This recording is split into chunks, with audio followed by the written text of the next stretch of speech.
5 mapapakinggan tuwing Huwebes, alas 10 hanggang alas 10:30 ng umaga sa DZGB, Usapang Philhealth. Yes, talaga naman. Christmas na and masayang-masaya ang inyong lingkod ngayon. Kasi ang ating magkakasama for so long a time, ang paktoriya ng kagandahan ng PhilHealth Region 5, Miss Leri Ilagan. Yan. Oy, Ma'am Leri. Pio, good morning. Loud and clear po ako, Sir Pio. Oo, loud and clear kasing clear ng iyong kagandahan. Balita ko, Sir, miss na miss mo na daw ako. Kaya sabi ko, pagbibigyan kita ngayon. Walang iya ka. Pagbibigay pala lang ito. Maraming salamat po, Sir, sa iyong pagkamis. At dahil po dyan, nagbabalik po ako ngayong araw para magbigay po ng timely updates, pamaskong handog ng PhilHealth para sa ating mga miyembro. Tuwang-tuwa ako sa iyo, Sir. Sabi ko na yun yung agad yung tatanong. Umabot na sa iyo yung house and glass, Sir. Eto. Pumunta dito yung isa ring factory ng kagandahan ng PhilHealth. Ang pangalan, GD Naron. Tapos sabi sa akin, siya na paprogramahin ko. Namimiss mo daw siya. Pinagalitan pa ako. Salamat, Sir, sa ating partnership ngayong 2022 sa iyong sa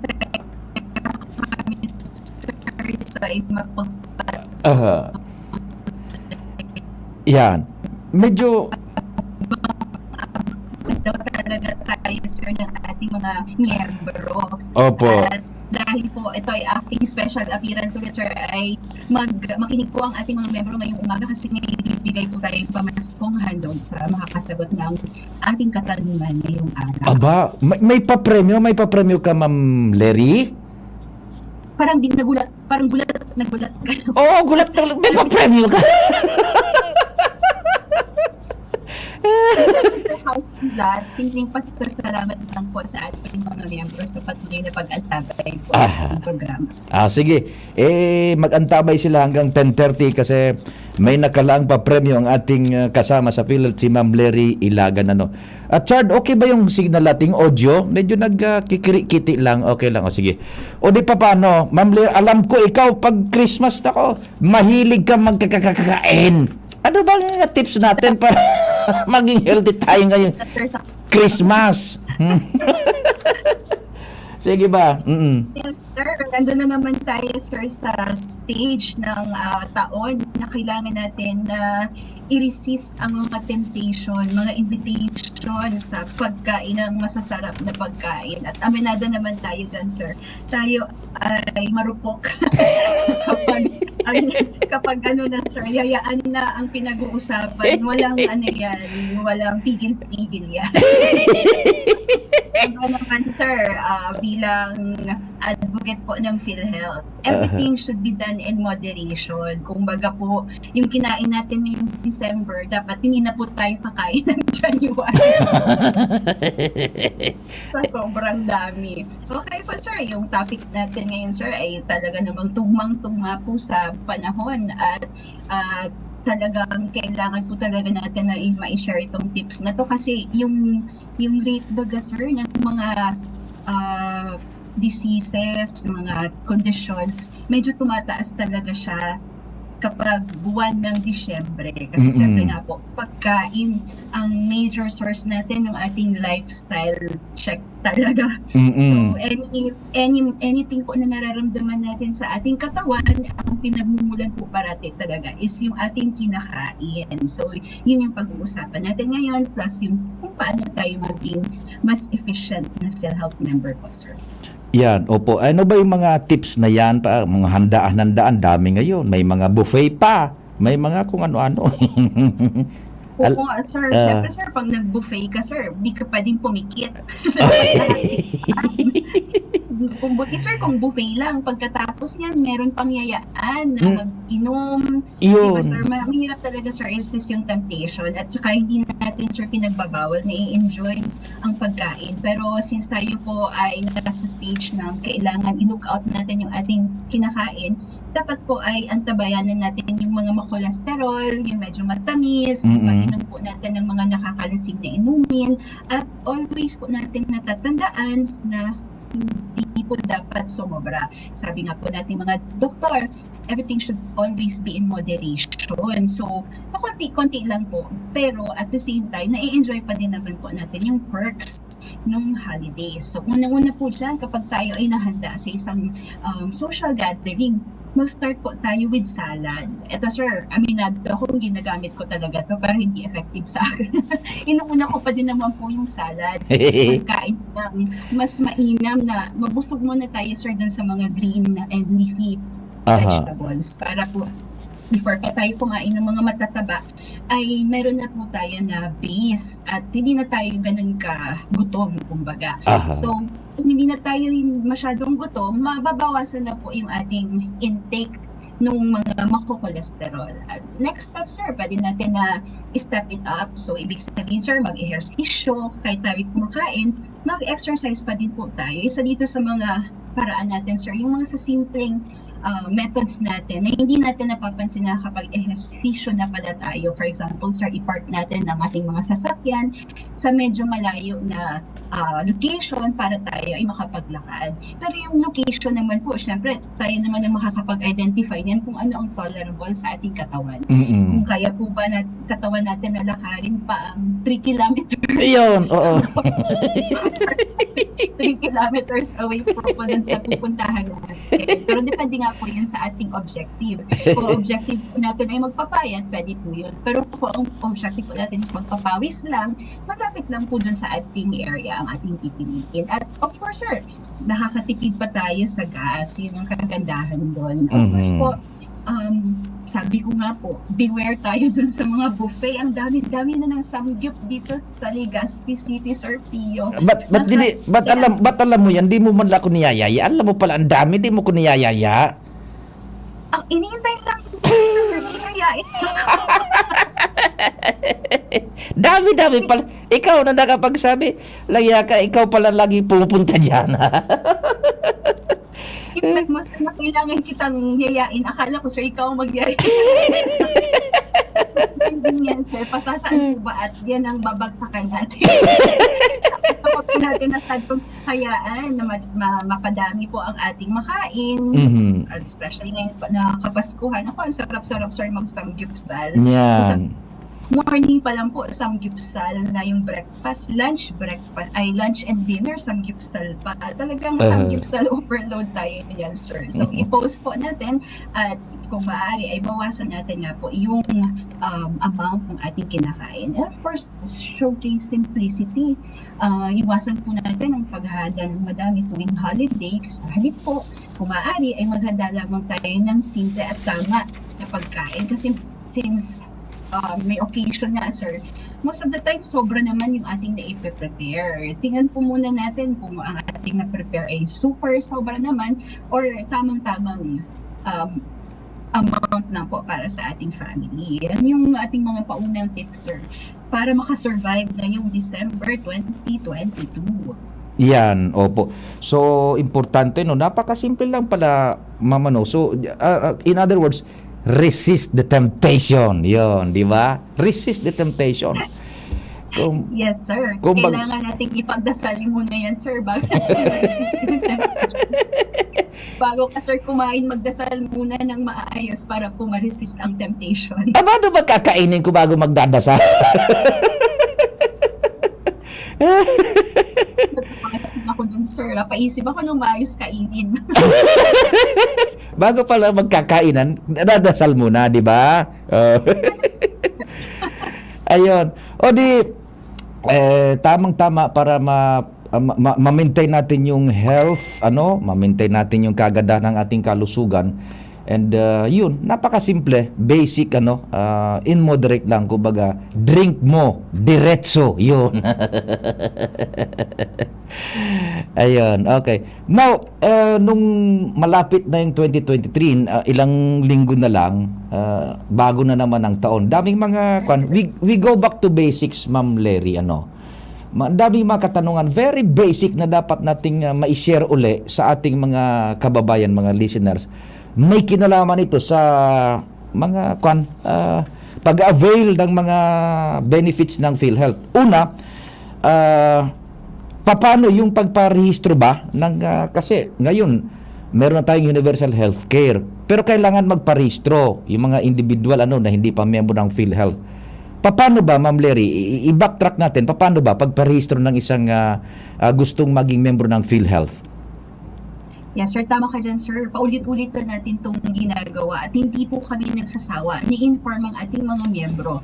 Kasi naman po ang PhilHealth ay nandito talaga po para ma-ensure ng ating mga members flawless po ang kanilang availment. Sa pag-register, sir, very simple lang. Lahat po ng members natin, regardless of category, kaya tayo po ay employed, self-employed, or senior citizen pa man, pare-pareho lang po ang proseso ng pag-register. And kung pare-pareho po ang proseso ng pag-register, lalong-lalo na po na pare-pareho din ang form na ating pinifill outan.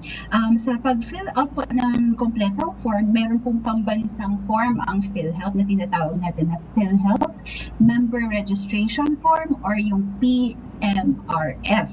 Ito po, as always, sir, ay maaaring ma-download sa ating website sa www.philhealth.gov.ph. So, hindi man po kayo makapag-download, maaari po kayong bumisita sa aming opisina kung saan po ay bibigyan kayo ng PMRF.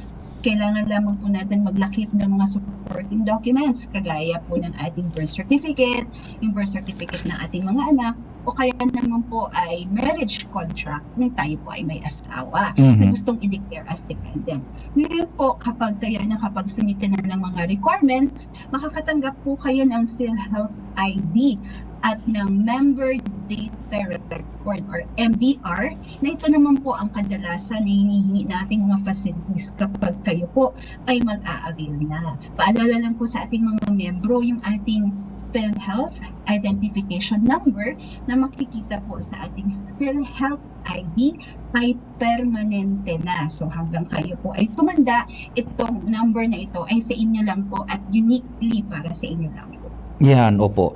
So paano, kagaya ko, wala ko pang hulog sa PhilHealth kasi ako'y pobreng lang tao, hindi kagaya mo na ang bonus mo, 80,000. Parang kaduda-duda yata. Kaduda ako, sir. Ikaw ang bonus mo, 80,000 na bonus pa lang yan, sinasabi ko sa'yo, 80,000. Sana all, sir. Paano? Ayan, sir. Pangarap ka na lang. Mananalos ka na to, sir. Paano yung... Ka po sana, sir. Paano? Ako wala ko pang hulog. Paano ba ang sistema? Anong gagawin dapat?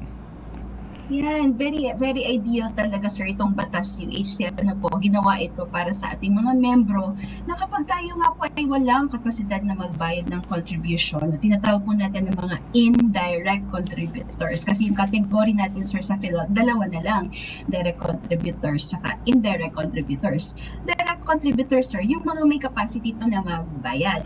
Sa base po doon sa ating pinag-uusapan ngayon na wala ang capacity magbayad, ang tawag po sa kanila ay indirect contributors. Ang contribution po ng mga indirect contributors ay sinasagot, yung term natin na ginagamit, sir, is subsidized ng government. Sa PhilHealth sense po, yung ating membro, hindi siya nagbabayad, pero yung gobyerno ang nagbabayad para sa kanya sa PhilHealth. So, yun po yung natin sa ating mga indirect members. Now, sa indirect contributors po, ayon sa batas, meron po tayo na 7 types of indirect contributors. Unang-una na po dito yung mga indigents natin na identified po ng DSWD. Pangalawa po, mga beneficiaries po ng 4Ps o yung mas popular siya, sir, sa Pantawid, Pamilyang Pilipino Program or Modified Conditional Cash Transfer. At yung always na topic natin, sir, yung ating mga senior citizens, kasama po sila dito kasi by virtue of the Republic Act, kahit wala po silang contribution sa PhilHealth, kapag sila ay 60 years old, ay automatiko na po silang ma-i-include sa ating allowed na silang makapag-avail ng ating benefits. Pag sinabi po natin na automatiko, ay sa availment lang ito, sir, no? Ibig sabihin, kapag kayo po ay naging 60 years old, kailangan niyo pa din pong pumunta sa PhilHealth para mag-apply at mag-inform sa PhilHealth na kayo ay 60 years old na. Ang kailangan natin dyan, sir, ay OSCA ID. Kasi po ang ating system po ng PhilHealth ngayon ay hindi po siya ganun ka-high-end na kapag tayo po ay nag-60 na, automatic mag-inform po sa mga empleyado na kayo ay 60. Kaya po, kayo naman ay kailangan pumunta talaga sa aming opisina.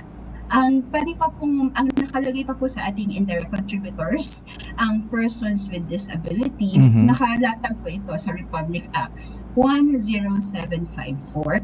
At ang lahat po na Pilipino na may age po na 21 above, pero wala pong capacity to pay, ang tawag po natin sa kanila, ay financially incapable. And the sixth po na mga contributor natin, indirect contributor, ay lahat po na nag-i-enroll sa point of service, yung mga ini-sponsoran po sila ng LGB, na wala rin po kaya na magbayad sa ating contribution. Ang ibig sabihin po ng point of service, kapag kayo po ay dumiretso na doon sa inyong hospital or sa facility, dahil kayo ay may nararamdaman na, pero pagdating niyo po doon, wala kayong PhilHealth na existing. So doon po mismo sa hospital kayo mabibigyan. Pero ang pang-pito po ay yung ating mga sangguniang kabataan. Sa ilalim po ito ng Republic Act 742. Ulitin ko po, ang mga tao po ito ay subsidized ng government ang kanilang contribution.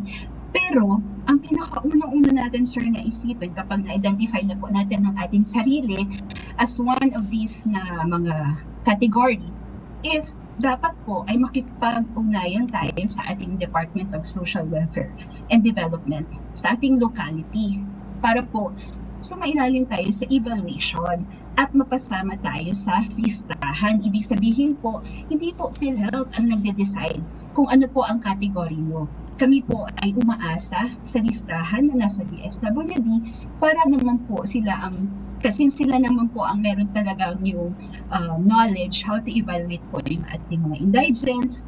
And kapag binigay na po sa amin ang listahan, kami na lang po ang nag-refer dun sa ating system. Pero taliwas po ito, sir, dun sa common na interpretation ng ating mga member na PhilHealth po ang nagde-decide kung sino ang ipapasok sa kategoryang ito. Yun, opo. Now, halimbawa, si Ma'am Leri, ginawang dependent si Pio Fernandez sa PhilHealth. Paano? Pero ako hindi ako naghuhulog. Paano ba? Kailangan ko bang maghulog? Ako isang dependent na ng principal na member ng PhilHealth? Ito, sir, kagandahan sa PhilHealth kasi para ka nang nag-buy one, take one sa PhilHealth. Just imagine, sir, wag na ako, sir, example mo. Example na lang natin, sir, ikaw. Dahil mayaman ka, sir. Lagyan.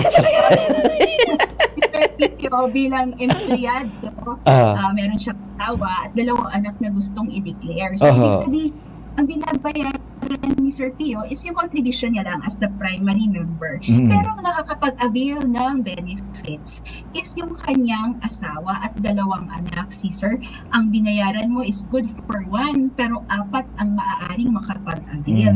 Yan po ang isa sa mga benefits na PhilHealth member tayo. At isa pa, sir, wala tayong delineation, sir. Wala siyang sinasabi na kapag ikaw ay miyembro, mas mataas ang maa-avail mo na package versus sa ating mga beneficiaries and dependents. Kaya ikaw po ay primary member or principal member or ikaw po ay dependent, pare-pareho po ang ma-access natin na amount ng package. Pare-pareho pong quality of service ang ating marireceive. Sir, walang lugi sa PhilHealth. Yun, opo.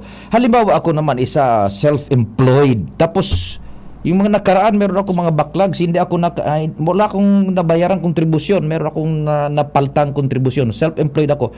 Ano po bang mangyayari sa mga hindi ko nabayaran? Yan, balikan natin sir yung universal health care.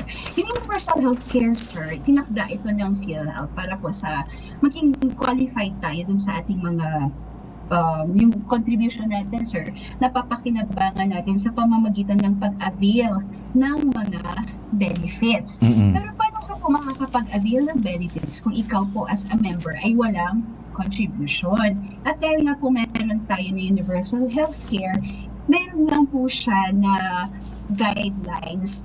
Nakastate po naman ito sa PhilHealth Circular 2019-0010 sa pag-grant po ng immediate eligibility to members. Ito yung isang very good na advantage po ng universal healthcare. Kung saan, sir, pwedeng makapag-avail ang ating member ng kanilang benefits or any PhilHealth package kahit po hindi updated ang kanilang PhilHealth contribution. However, meron pa din po silang obligation to fulfill na mabayaran yung kanilang missed payments starting December 2019, yung reckoning period na po natin ito for the universal healthcare implementation. So dito lang sir magsisimula. Kasi matandaan mo sir, nung before universal healthcare, di ba sir, kapag wala kang contribution, di ka talaga makakapag-avail ng PhilHealth.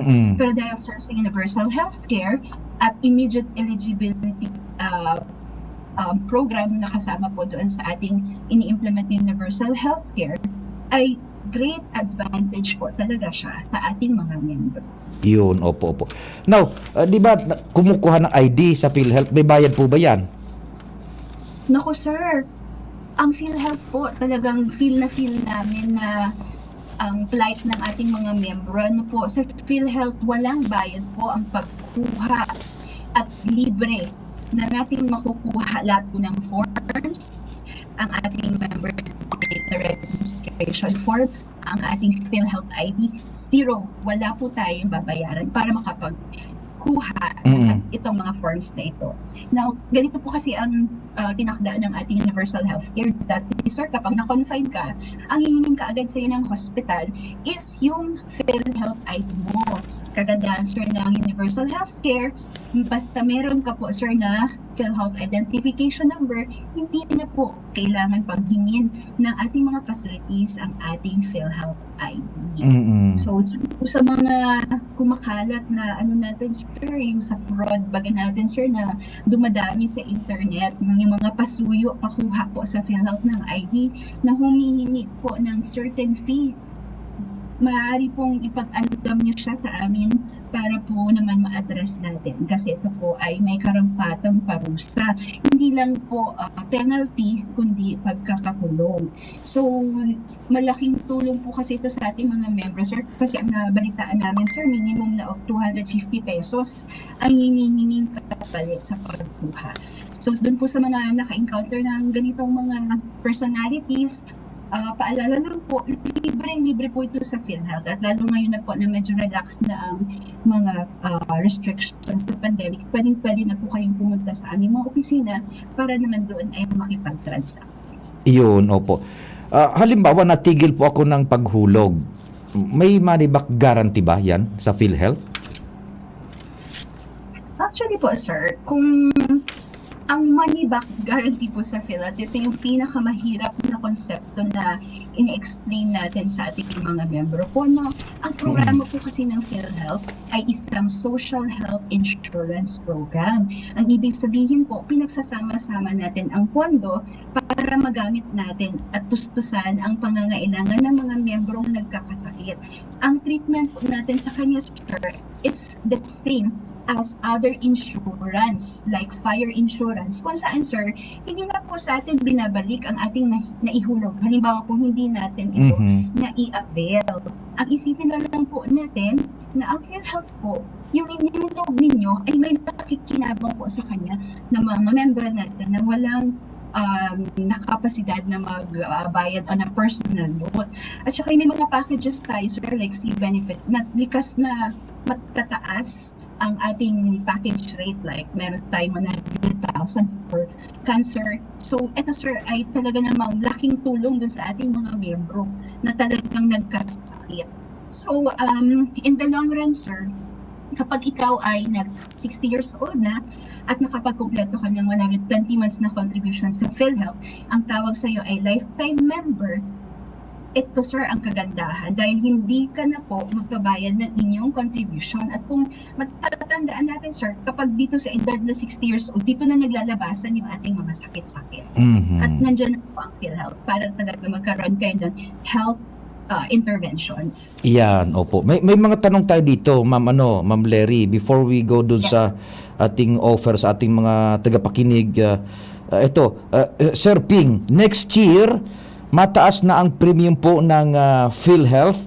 Gura no per month pahapot po. Magkano daw per month next year kasi tataas na yung contribution, Ma'am Leri? Thank you so much po Sir Pio sa nagtanong, at dahil nagtanong po siya ay meron kaming package para sa kanya dito sa ating office. Talaga naman. Para active si ma'am or si sir kasi alam niya kung anong nangyayari sa PhilHealth. Ano po, tama ka po sir, nakapaloob doon sa ating universal healthcare na until 2025 ay meron na pong specific rates na i-implement ang PhilHealth. For 2023 po, it's 4.5%.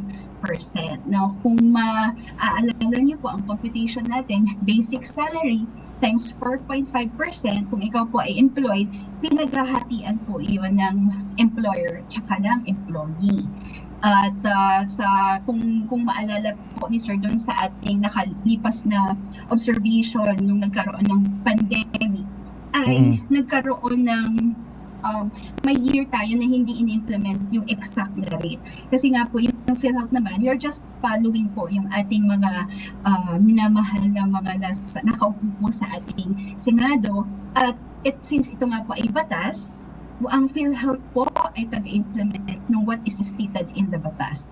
So, kung following the batas po, ang implementation natin would be at 4.5% by 2023. Pero maghintay pa rin po tayo sa mga susunod pang updates sa susunod nating programa para po maging mas malinaw ang ating implementation. Sir, kunin po natin, sir, yung details ni ma'am or ni sir para po naman makadaan po siya dito sa aming opisina. At may bibigay po kami konting pamaskong handog. Iyon. Ang pangalan niya is Renen de los Reyes. Yan. Hello, Sir Renen. Sir po ba? Tama po ba? Maraming salamat po sa iyong participation sa ating program. And ipo-forward ko sa iyo yung kanyang number, madam. Yes po, sir. Para pagpunta dyan, hanapin lang yung pinakamaganda dyan. Siraan natin si Gigi kasi wala ngayon. Ikaw ang pinakamaganda ngayon. Hanapin lang si Madam Leri Ilagan. Sir Renen, kung nag-antabay ka, hanapin mo lang si Madam Leri Ilagan. Paski ako naman, si Madam Leri naman talaga maganda, hindi naman si Gigi. Sir, baka malito lang sir si Sir Renen. Dito ka po sir pupunta sa may alternate road na PhilHealth.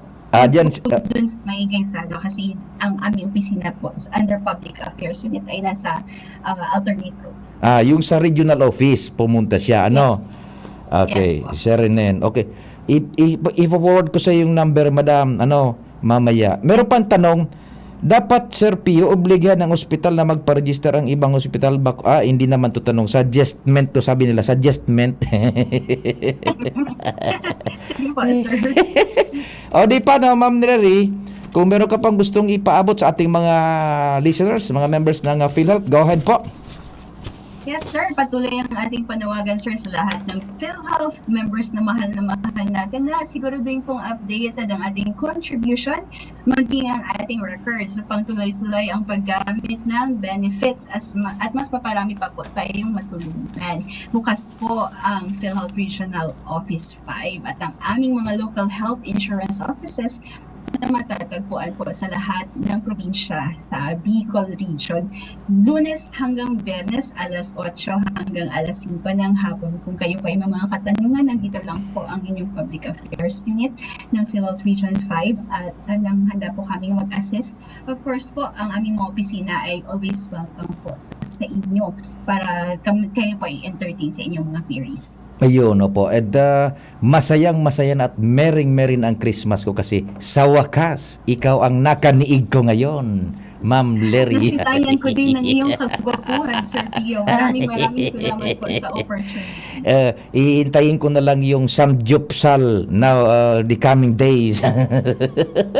Hindi na lang, sir. May delivery na din ako pasamgyup ngayon. Di sige. Sir, dumating. Sige, meron din naman tayo konting ipapakita, paparinig sa ating mga taga-subaybay ng PhilHealth. Sa pangalan ng PhilHealth, Ma'am Leri and Ma'am Gigi, sa buong staff ng PhilHealth Region and Province, mabuhay ko dyan. Merry Christmas and till next Thursday po, Ma'am Leri. Yes po, sir. Sa ngalan po namin aming Regional Vice President, RVP Henry Almanon, just mabalas po sa inyong gabos. Thank you so much mga tugang. Yan po ang Usapang PhilHealth till next Thursday. Salamat kasi doon pagantabay. Mahal na Diyos ang magbantay.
Inyong napakinggan